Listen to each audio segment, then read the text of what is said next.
Welcome to this session. In this session, we will be discussing the system Buddhism or Buddhist school. As you know, whatever the school we have discussed so far, we have also given a historical background of that school, because a school cannot be developed all his theory in overnight.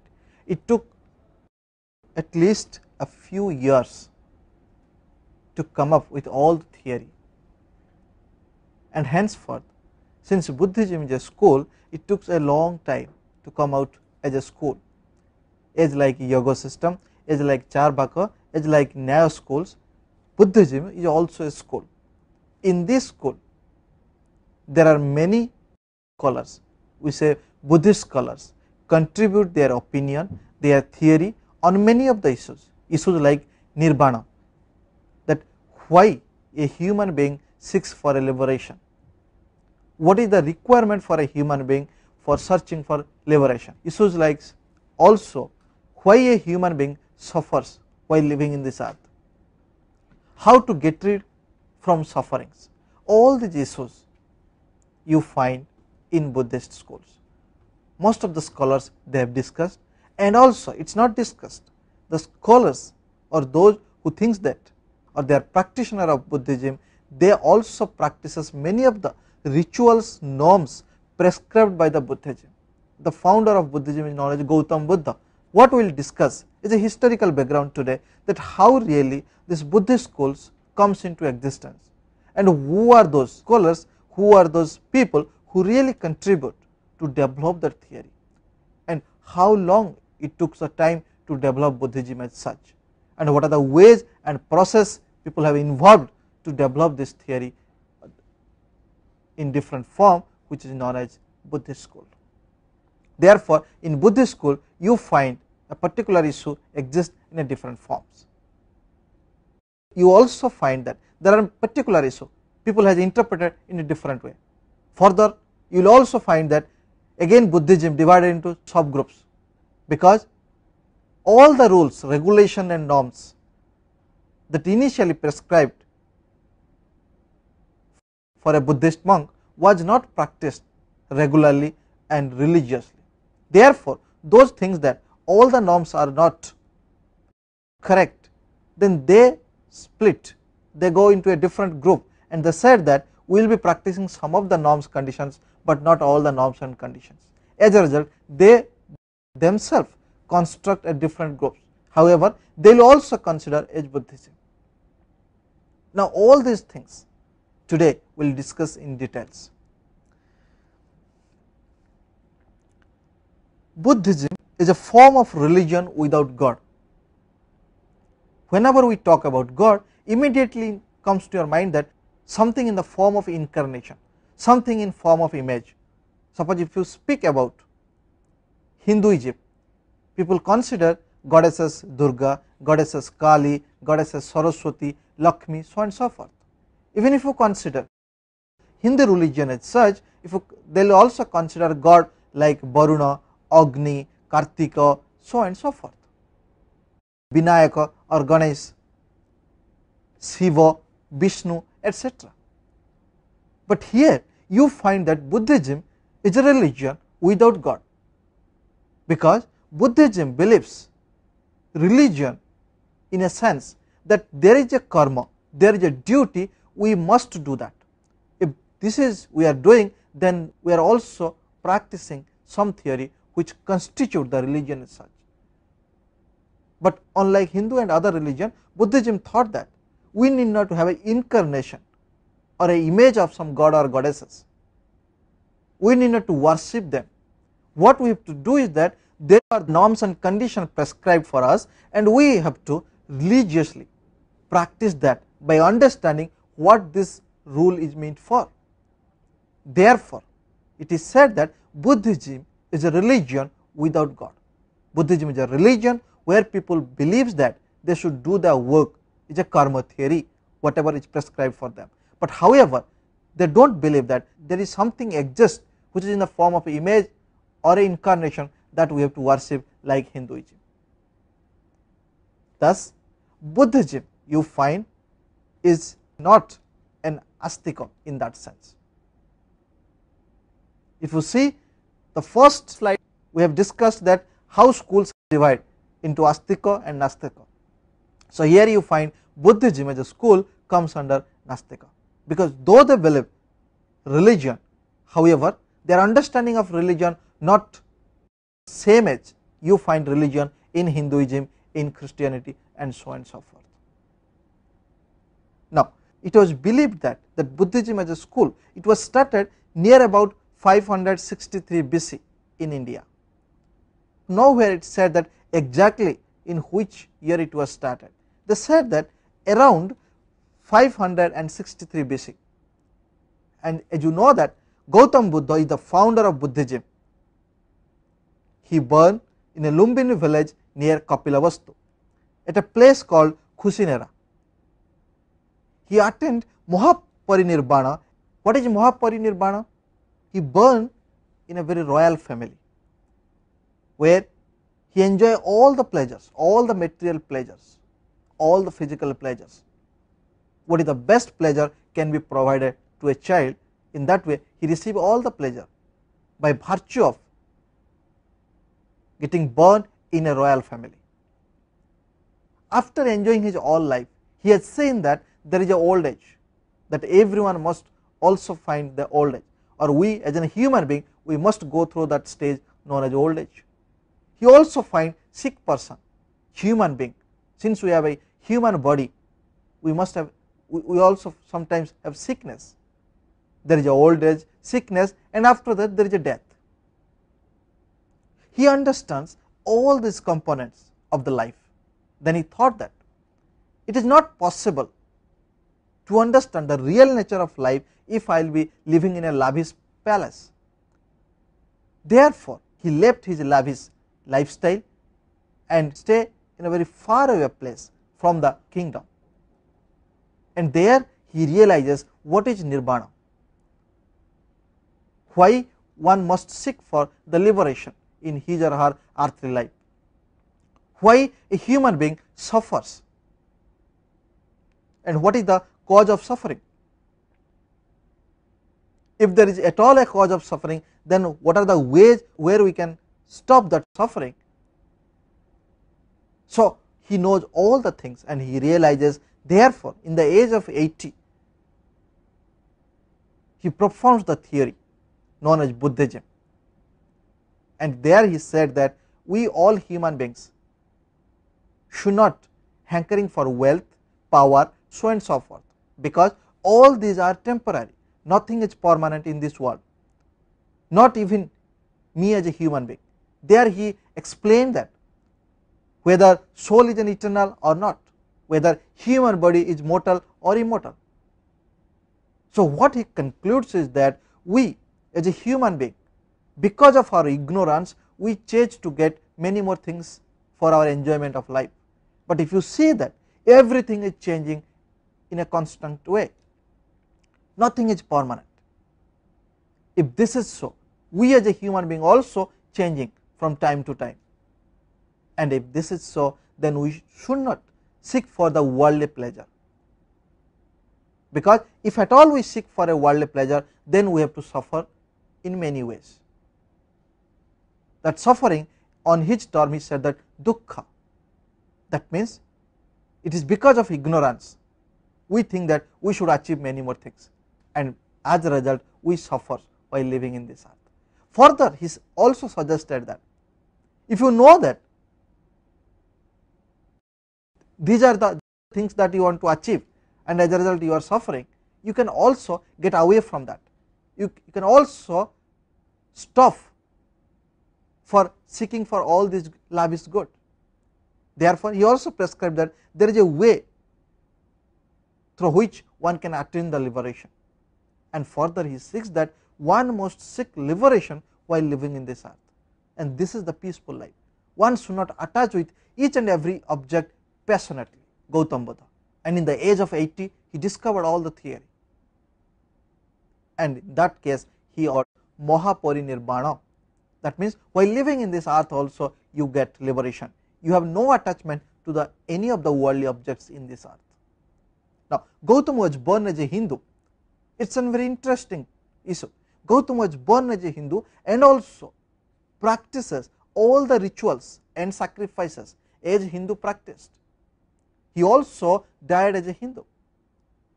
But what important point over here is that while he was in Hindu, he knows that there are many problems arises if you practice Hindu religions and Hindu norms and conditions to live in this earth. He was not satisfied at all with the Hindu norms and conditions that one should practice while living in this earth. Therefore, he perturbed by thinking that why these vague notions at all, why illogical notions we are practicing at all, and why Brahmins are dominating the society by giving us the false information.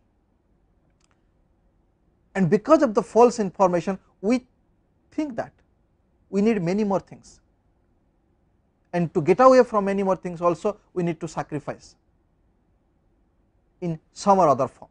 And therefore, he thought that Hindu religions must be sharpened, Hindu religion must be reformulated. Therefore, he said that he born as a Hindu, he also lives in this earth in his time as a Hindu. He also practices many religious, many norms and conditions prescribed by Hindu, and also died as a Hindu. But he has observed, since many irrational practices in the Hinduism and dead religious practices, therefore he wants to come out with a new theory which is certainly different from the Hinduism. And in this sense, he was called as a revolt child of Hinduism, because prior to him, all those people who are practicing Hinduism, they are constantly abiding the rules and regulations prescribed by the Brahmins, prescribed by the Vedas. But what he finds, what Gautama Buddha finds is that in Veda, it is a religious scripture, and many times you find there is a contradiction on so many of the issues, and also you find there are many illogicality. Therefore, he thought that as a human being, if I want to live a peaceful life, if I want to live my life as I want, then I need not to practice all these superstitions and prejudice notions prescribed by the Brahmins and Hindu religions. Therefore, he wants to develop a new theory where human beings can live happily in a peace of life, and therefore he is called as a revolt child of Hinduism. What he said is that, he said that after my death, dharma will play a great role within individuals. As I said in the beginning, Buddhism is a religion without God. Here also he focused that once I will be perish, since my body will perish in this earth, the way I find the problem and the way that I find some of the theory, the new theory, this will start as a valid for all of us.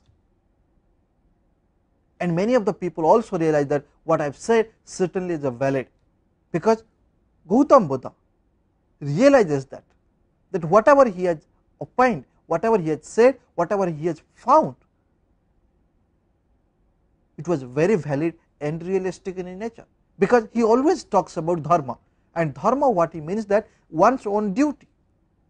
As you are a student, you have a duty, your parents also has a duty, and if you do your duty, then this is a dharma for you.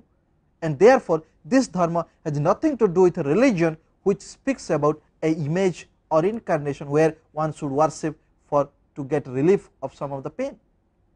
He is saying that if you want to relieve from the pain, then you have to do the work for yourself.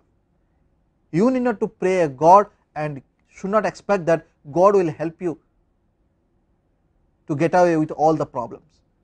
You as a human being, with your reason and rationality, you have to do your own dharma, and if you do that, you realize what is to be done and what are not to be done, and therefore you must be conform about the rules regulation what you are practicing. You need not to blindly follow what are the rules and regulations already prescribed by the Brahmins in Hindu scriptures.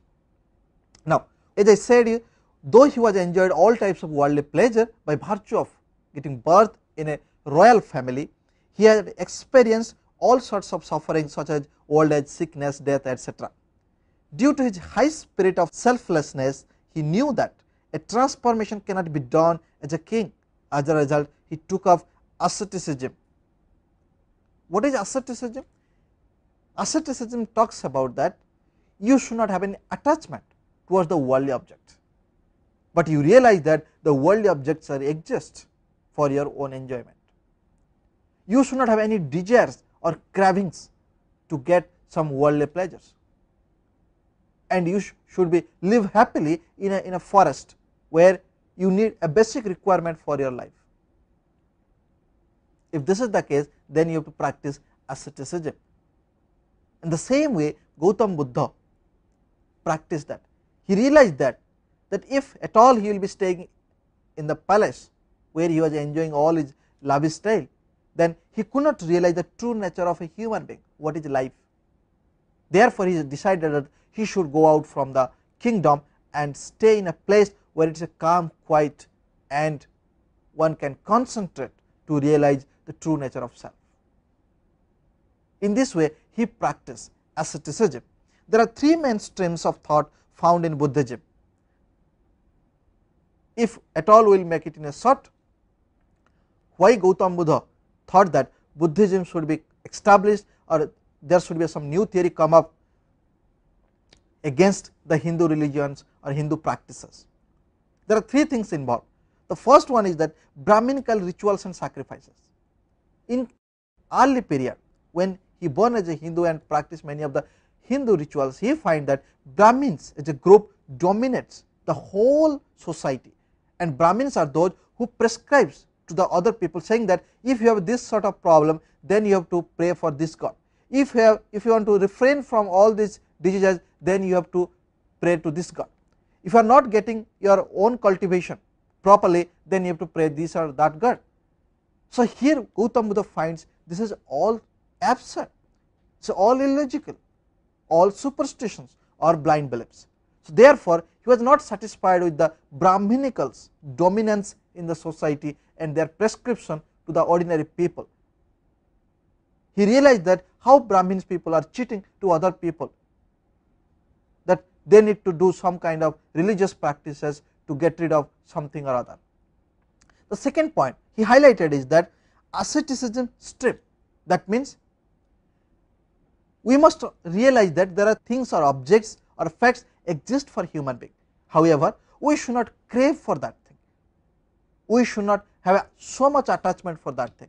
Therefore, he said that even attachment leads to suffering, because suppose you have two friends now very close to each other, after some or other time you are dissociating with each other because of the prior attachment, because of this your close relationship. Later time when you are detached from each other, you feel pain by realizing that how you were associated with each other, how you were close with each other once upon a time.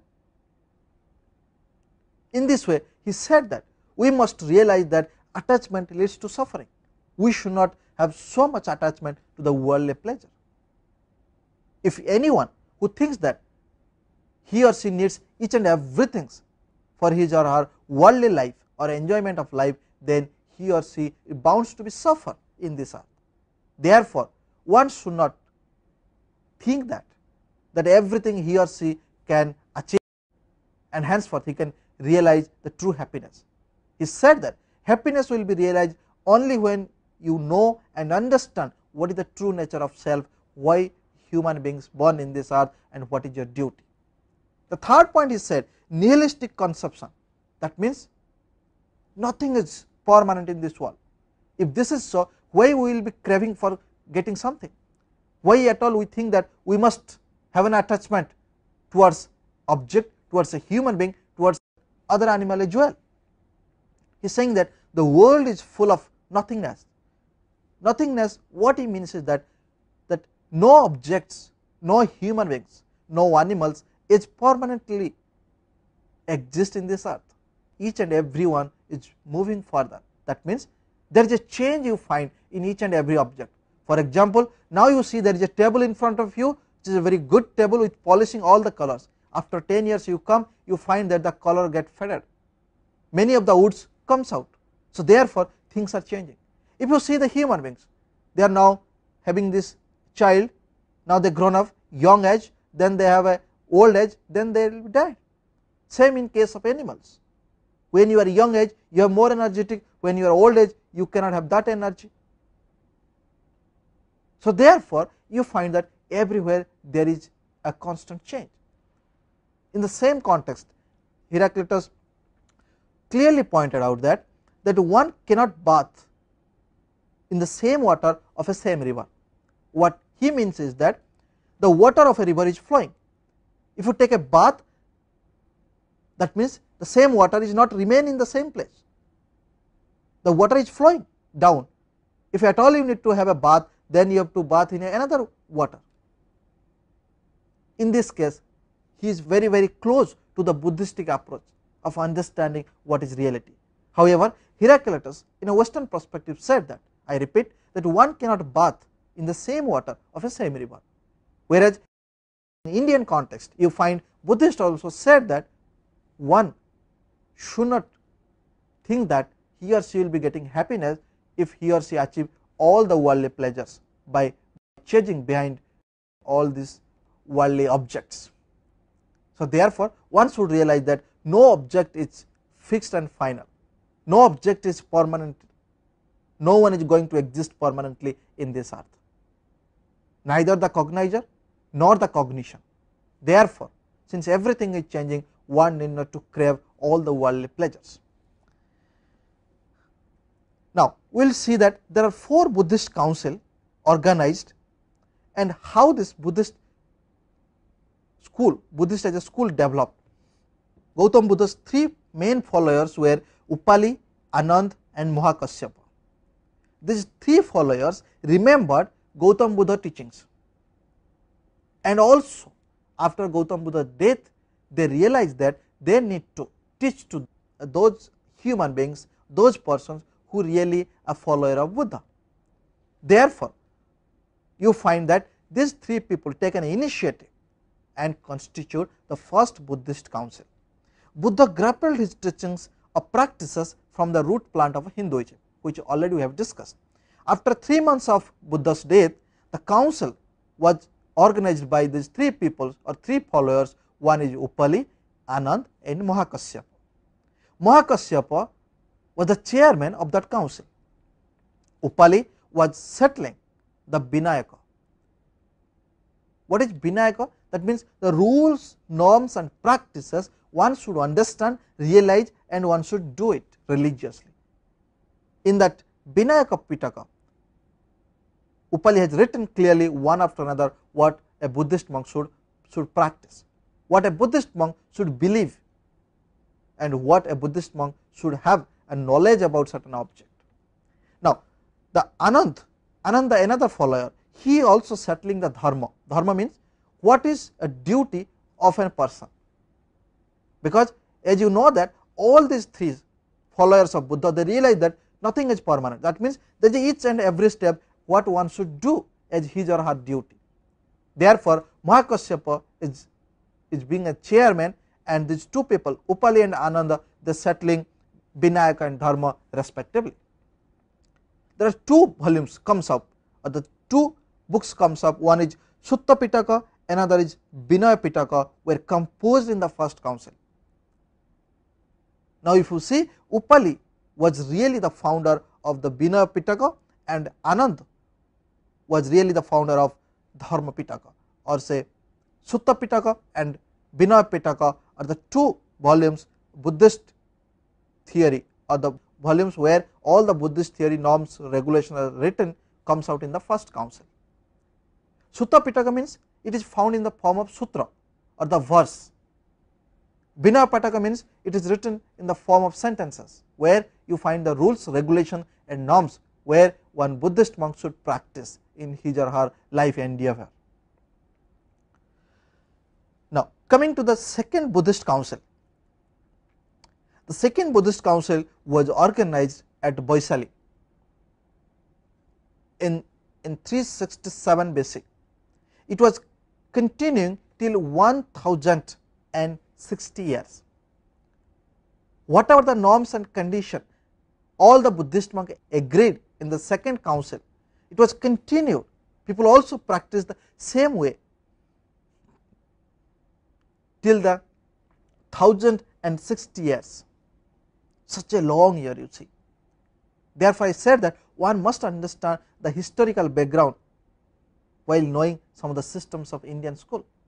In the second council, Sabakami was the chairman, and the main purpose of this council was to determine the conduct of Ujjaini monks, whether they are lawful or not. What happens in the first council when these two volumes comes up, one is Sutta Pitaka, another is Vinaya Pitaka. All the Buddhist monks try to practice the rituals, sacrifices and the norms, conditions prescribed in that books. Second Buddhist council was organized because to check whether people are practicing in the same way as it is mentioned or they deviate. Because if you see that in your society some norms, condition will be constituted for the betterment of the society. Initially people will practice as it is. Slowly the practice get demotivated. That means they won't practice as it is written, rather they manipulate in their own practice. So therefore the second council was constituted or organized to see that whether the Ujjaini monks, which are supposed to be Buddhist monks or the follower of Buddha, whether they are practicing the same thing as it is prescribed in this Sutta Pitaka or Vinaya Pitaka. So the chairman was the Sabakami.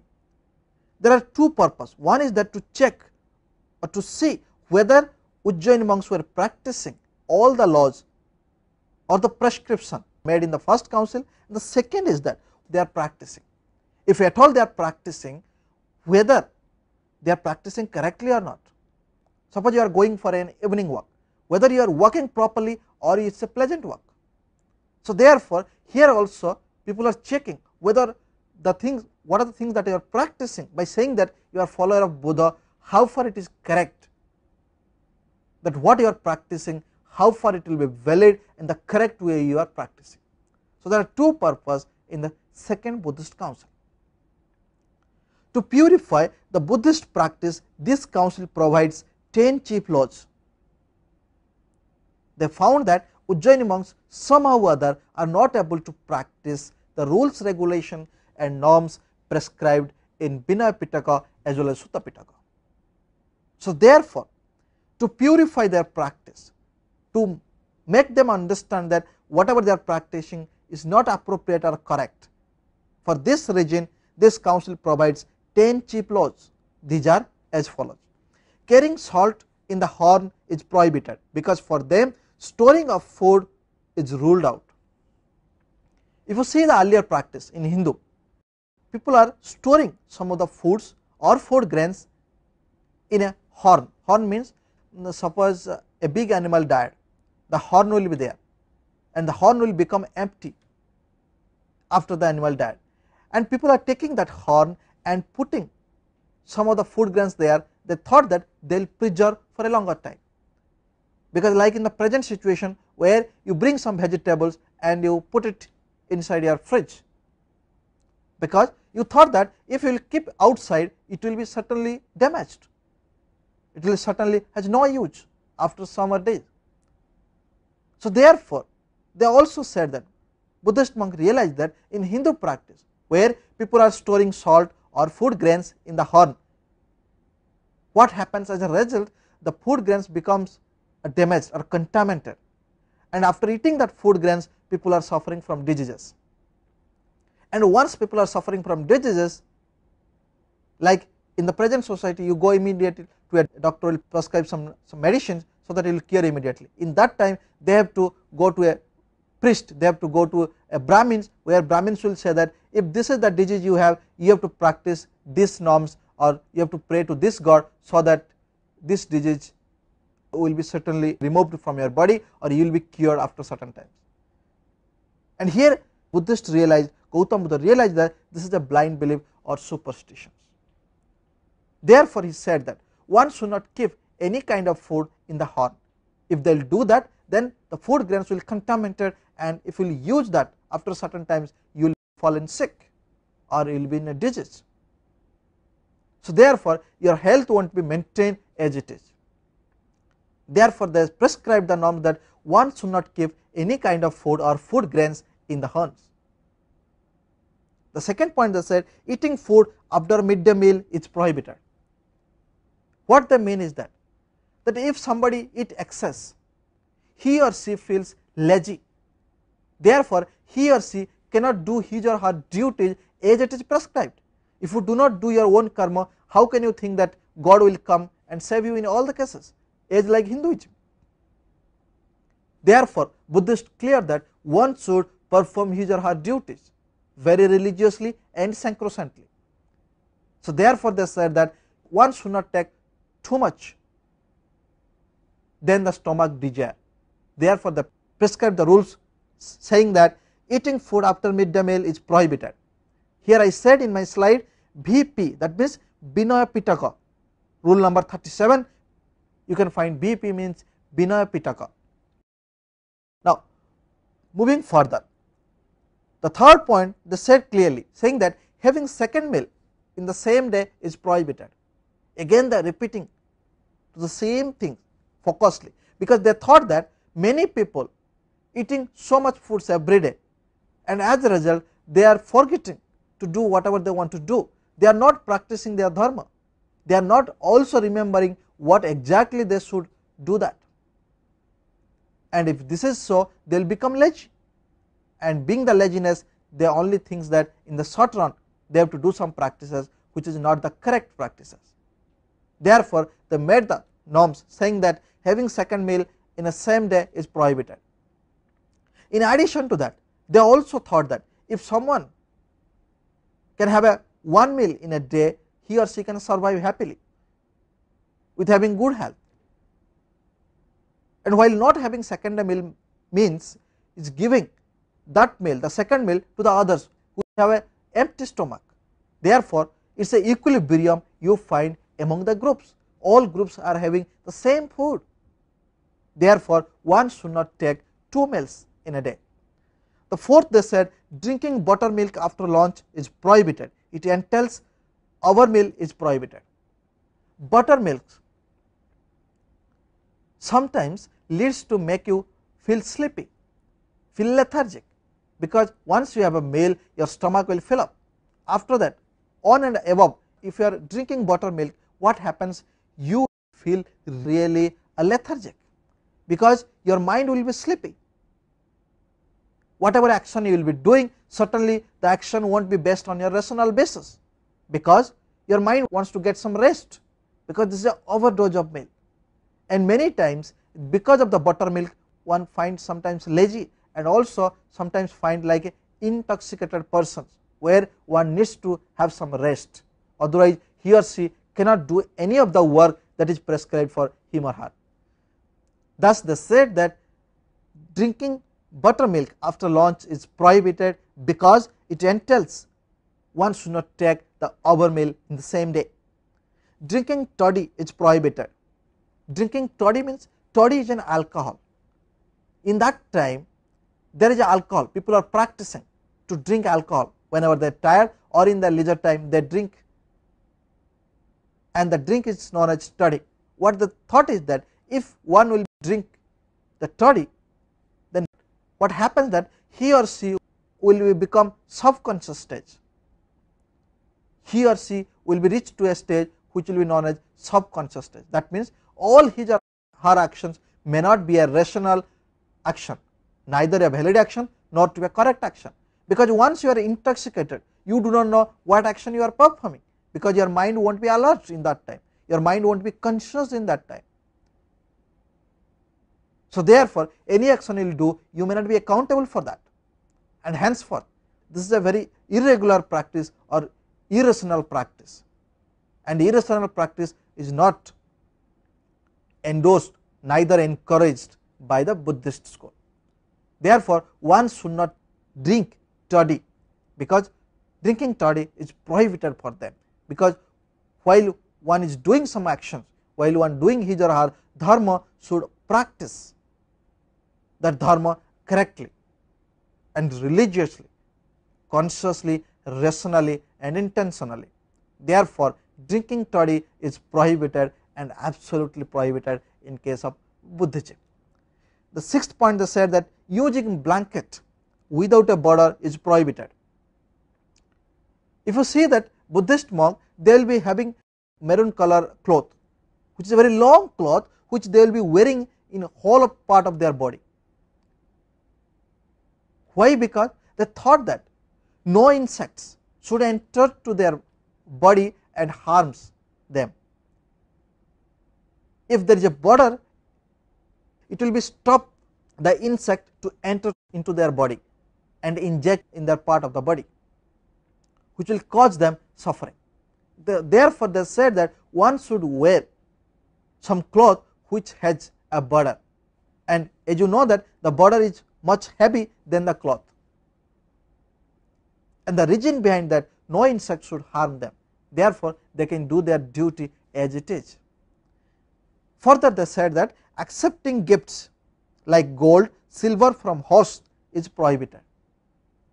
What it implies is that from host you should not accept any kind of gold or silver, indirectly saying that if you accept, that means you have an attachment towards the worldly objects.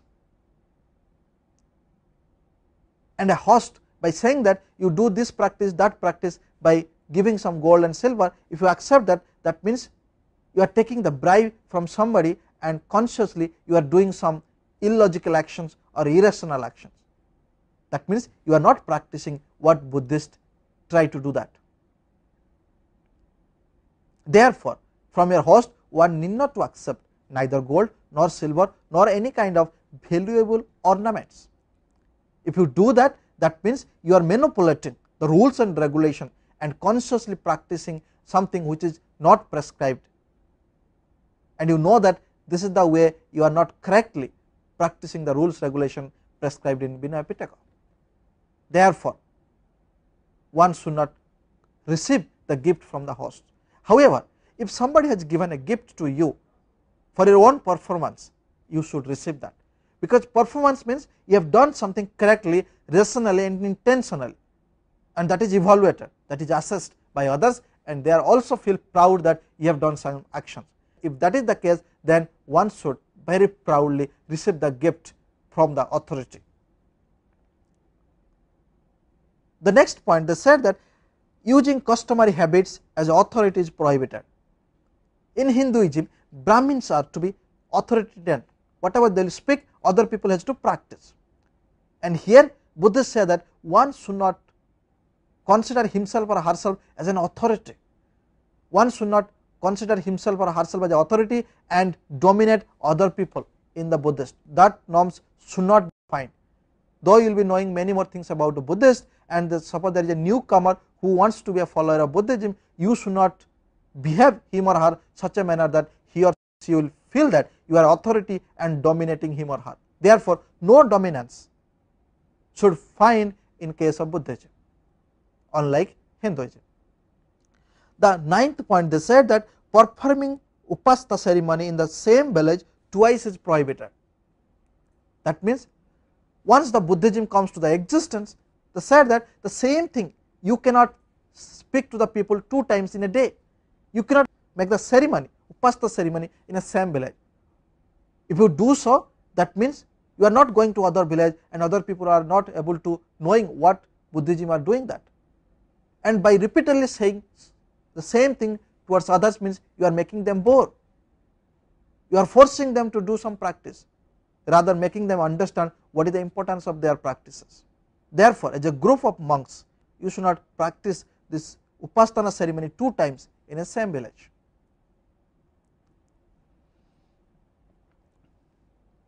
The last point, they said that obtaining sanctions from Sangha after the deed is being performed is prohibited.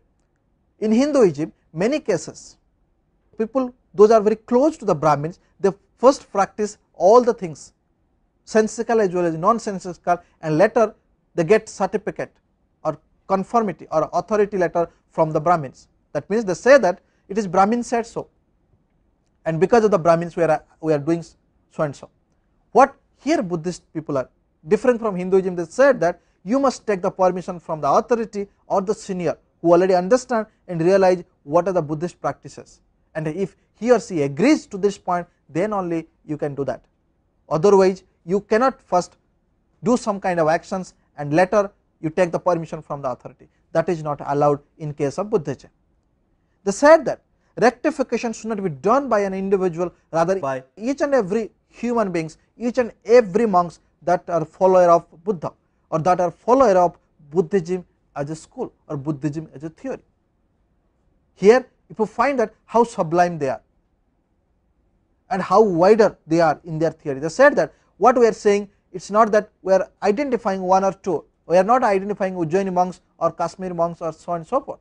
What we are saying that if one should not practice so far, these are the ways, and now you have understood what are the lacunas, lies if you do not practice the Buddhist theory as it is practiced.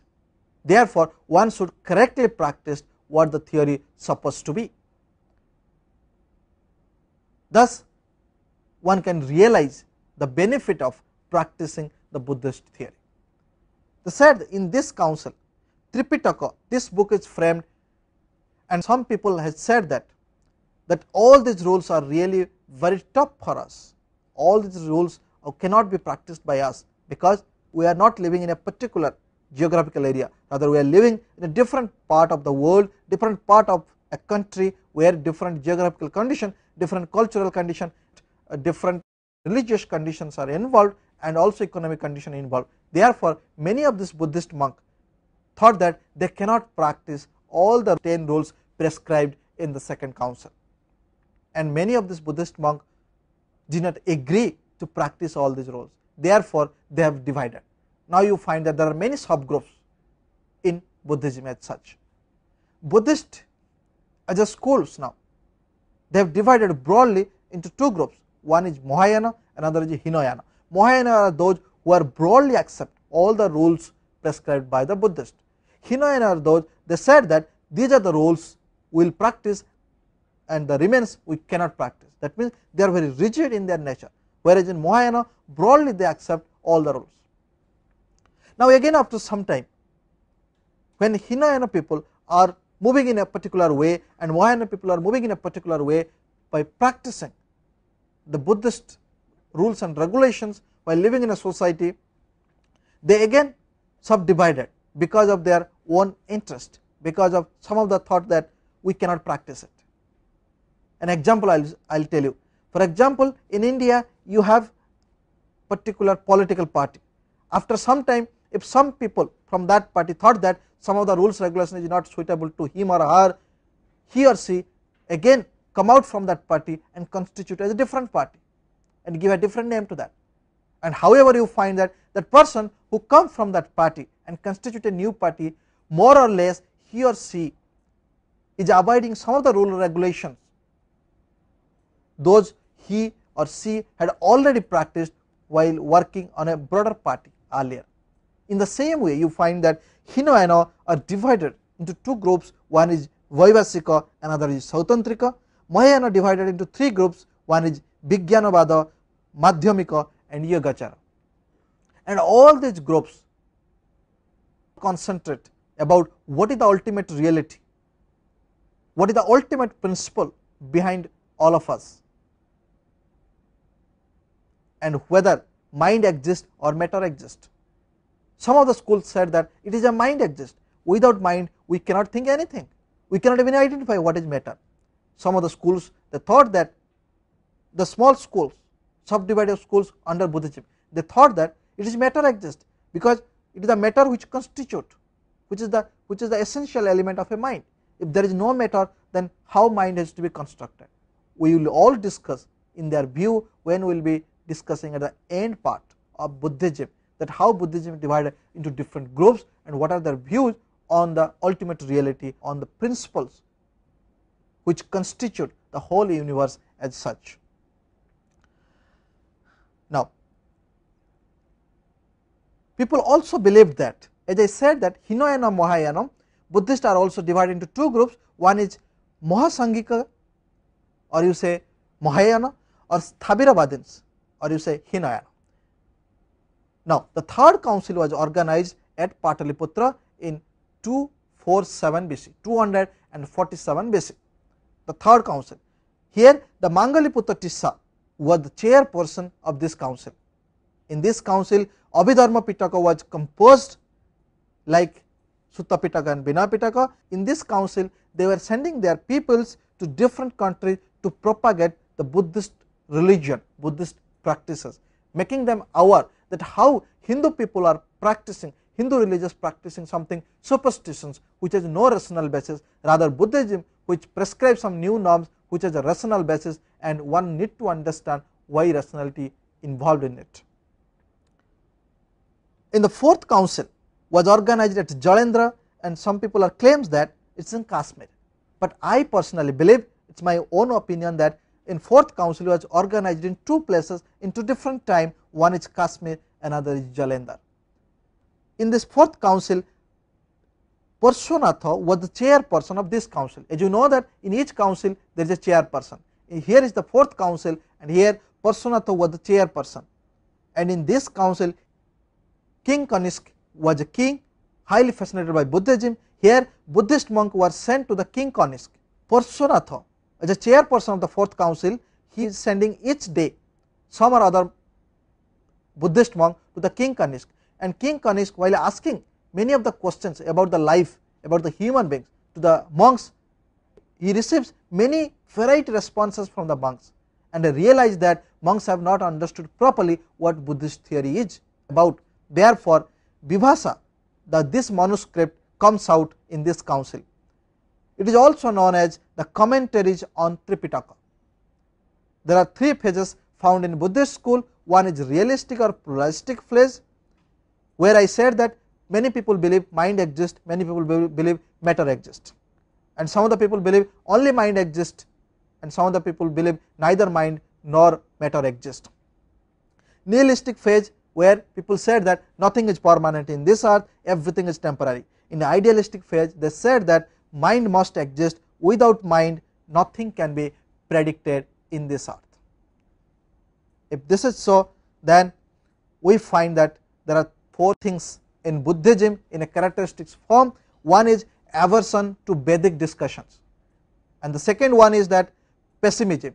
The second one is pessimism, that is where people said that you start with pessimism, that means nothing is permanent, and here we will say that how really Buddhist monk starts with pessimism and ends with optimism. We will discuss in the next class. Thank you.